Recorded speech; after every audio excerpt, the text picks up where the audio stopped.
আজকের topic standing wave বা stationery wave, যেটাকে আমরা বাংলায় স্থির তরঙ্গ বা স্থানীয় তরঙ্গ বলে থাকি।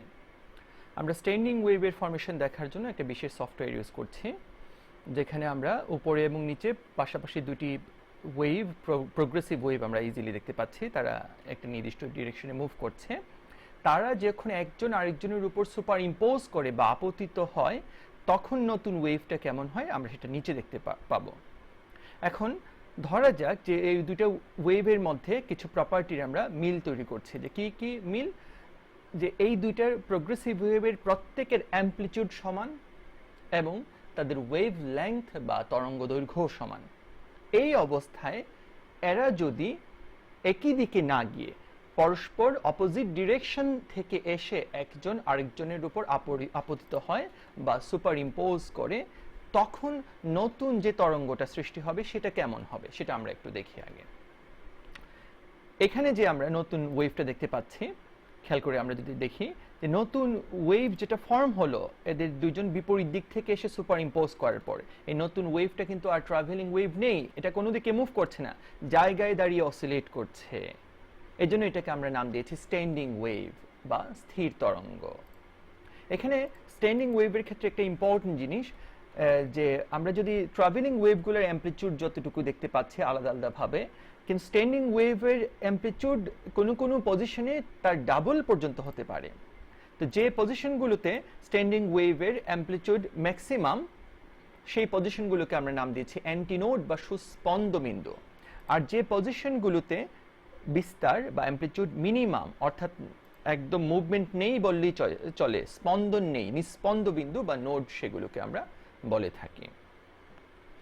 তো অ্যানিমেশনের মাধ্যমে পার্টিকেলগুলোর ডিসপ্লেসমেন্ট বা মুভমেন্ট দেখানো সম্ভব, কিন্তু বইয়ে যেহেতু স্টিল পিকচার দেওয়া থাকে, সেখানে জাস্ট আমরা দুইটি সিম্পল লাইন দিয়ে আমরা সাধারণত ওয়েভগুলোকে বোঝানোর চেষ্টা করি এবং তাদের যে সুপার ইম্পোজিশনের ফলে যে স্ট্যান্ডিং ওয়েভটা ফর্ম হয় সেটাকেও আমরা সিম্পল জাস্ট লাইনের মাধ্যমে এরকম দেখিয়ে থাকি।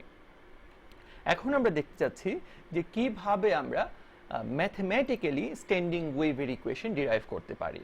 আমরা ধরে নিচ্ছি যে দুইটা প্রোগ্রেসিভ ওয়েভ বা অগ্রগামী তরঙ্গ বিপরীত দিক থেকে এসে একজন আরেকজনের উপর সুপার ইম্পোজ করলো বা আপতিত হলো।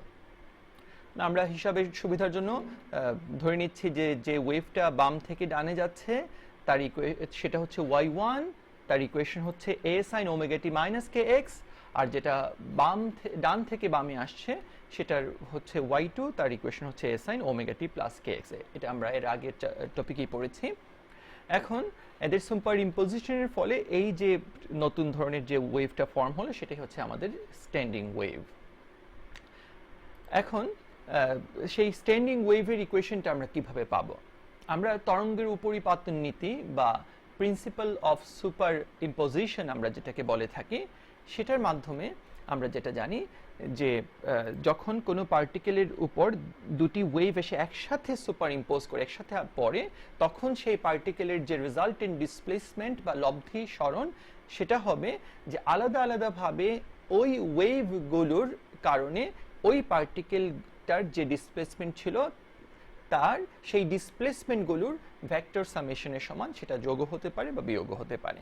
এখন যদি আমরা sine C plus sine D এর ফর্মুলা নেই, ত্রিকোণমিতি ইউজ করি, আমরা আলটিমেটলি y সমান পাচ্ছি 2a sin omega t cos kx।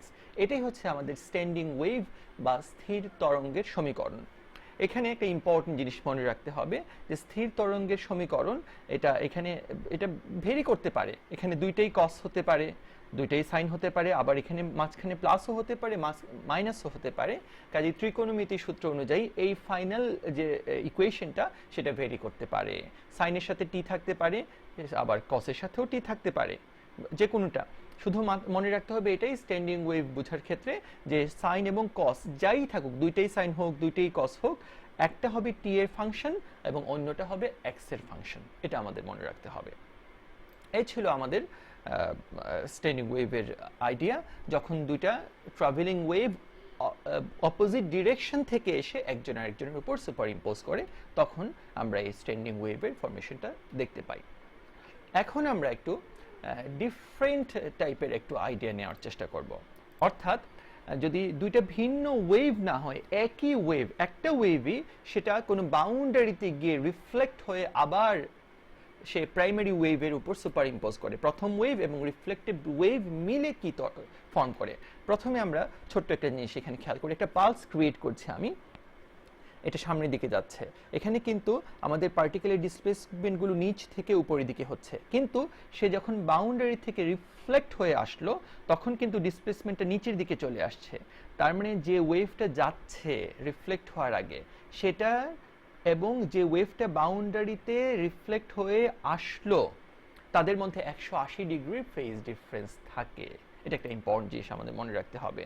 এবং এখন যদি আমি এই ওয়েভটাকে কন্টিনিউয়াসলি আমি পাঠাতে থাকি এবং কন্টিনিউয়াসলি সেটা বাউন্ডারির মধ্যে ধাক্কা লেগে সেটা ব্যাক করে, তখন কি দাঁড়াচ্ছে আমরা একটু খেয়াল করতে পারি। সিম্পলি যদি দেখি, এই যে এখানেও কিন্তু আমরা এক ধরনের স্ট্যান্ডিং ওয়েভই আমরা তৈরি হতে দেখছি। এটাও এক ধরনের বিশেষ ধরনের স্ট্যান্ডিং ওয়েভ। তো এখানে পার্থক্য কোথায়? এই ক্ষেত্রে জাস্ট পার্থক্য আর কিছুই না, ইকুয়েশনটা ডিফারেন্ট হবে। অর্থাৎ আমরা যদি আগের মতোই ধরে নিই যে বাউন্ডারিতে রিফ্লেক্ট হওয়ার আগে যে ওয়েভটা লেফট থেকে রাইটে যাচ্ছিল সেটার ইকুয়েশন যদি আমরা নর্মাল আমাদের ইকুয়েশনের মতো ধরে নিতে পারি, যে y equals two a sin omega t minus kx। কিন্তু আবারও এখানে মনে রাখা উচিত যে যে ওয়েভটা আমাদের ওয়াল থেকে বা বাউন্ডারি থেকে রিফ্লেক্ট হওয়ার পর যেটা ব্যাক করেছে সেটা কিন্তু 180 ডিগ্রি ফেজ ডিফারেন্স আছে। অর্থাৎ আমাদের এই ইকুয়েশনের মধ্যে শুধু প্লাস না, এখানে একটা প্লাস পাই পরিমাণ ফেজ শিফট হবে। কাজেই আমরা সেক্ষেত্রে আমরা জানি sine 180 degree plus theta equals to minus sine theta. এই জন্য যে এখানে যে রেড কালারের যে ওয়েভটা আমরা দেখতে পাচ্ছি, রিফ্লেক্টেড ওয়েভ যেটা বাউন্ডারি থেকে ব্যাক করলো, তার ইকুয়েশন হবে মাইনাস এ সাইন ওমেগা টি প্লাস কে এক্স। 180 ডিগ্রি ফেজ শিফট হয়েছে এবং সেটা এখন ডান থেকে বামে যাচ্ছে এবং তারা নতুন করে একটা এখানে স্ট্যান্ডিং ওয়েভ ফর্ম করলো। আগের মতোই প্রিন্সিপাল অফ সুপার ইম্পোজিশন বা তরঙ্গের উপরিপাতন নীতি ইউজ করে আমরা এই রেজাল্টেন্ট ডিসপ্লেসমেন্ট বা লব্ধি সরণ বের করতে পারি পার্টিকেলের।